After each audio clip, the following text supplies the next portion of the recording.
The border is invisible in Upper Loch Macnean and affords Cathal O'Dolan an unimpeded view over the 7 miles of lake that separates his Fermanagh shore from County Cavan and eventually County Leitrim. Cathal inherited a small farm of 60 acres from his father on the lake shore. And rather than struggle to make it viable, he and his wife Brenda decided to combine their experience of caravanning along with the natural asset of their farm to create what has to be a state-of-the-art caravan park, along with an effortless and unobtrusive way of accessing the rocky shore of Upper Loch Macnean. My father used to always say, you can't eat scenery. You can't eat scenery. You can't eat scenery, but you know we believe that if you provide good facilities for people, they'll come and they'll appreciate it. Yeah, well, you've proved that you can eat scenery after a fashion anyway. Right, so that's a beautiful walk along there. Before that, presumably, that was just a lake shore. It was exactly. You can actually see that.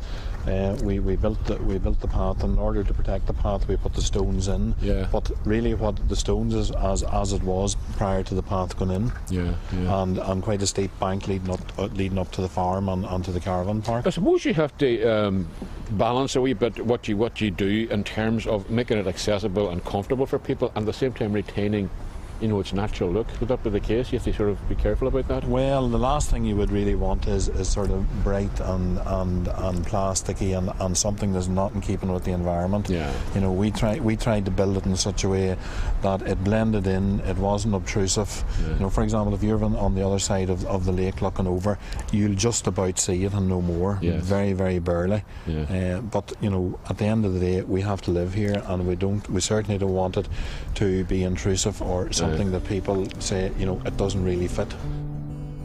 The O'Dolan's initiative has been borne along on a tide of support and well-wishing from all those bodies who would love to breathe new life into the local economy of this part of Fermanagh. Not to mention the neighbouring Cavan businesses, shops and restaurants that'll profit from their success. It's state-of-the-art in environmental terms as well. All the seats and benches, for example, are made from recycled baling plastic, and it's the only caravan park in Ireland and the UK to have the seal of approval of the EU flower. For all the mod cons that Cathal has laid on, I'm delighted to see that his respect for the environment extends to its cultural heritage as well.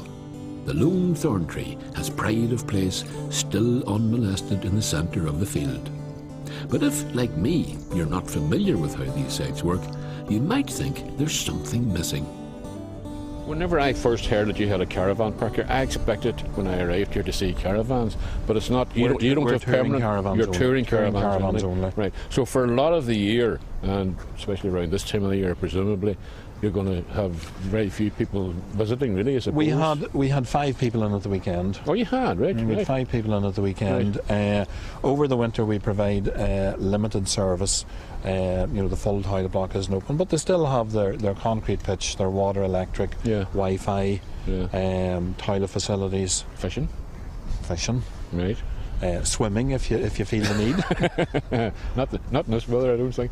Would your father have looked on kindly now at this situation, because here he was telling you can't eat scenery, and in a way you've made that into a business. It's a seasonal business, but it's still going okay for you. He would have absolutely loved it. Would he? To be quite honest, he would have found out the seed breeding generation of most people coming in and out, because he would have chatted to them. In fact, whenever we were renovating the house, we happened to find plans for a caravan park that he had passed in 1969 but never proceeded with it. So he had the idea himself before you had the idea? He had. It wasn't actually in this. It wasn't on this. It was actually further out towards Holywell, but there was which we never. I don't ever remember as a child. But lo and behold, we found these plans stamped and passed. I see, but he never got carried out. He never followed it through. Yeah. So he would be is happy enough with what you've done here. Oh, he'd love it. He'd love it. Yeah. And that, I'm sure, is a comforting thought for Cathal on a cold day in February.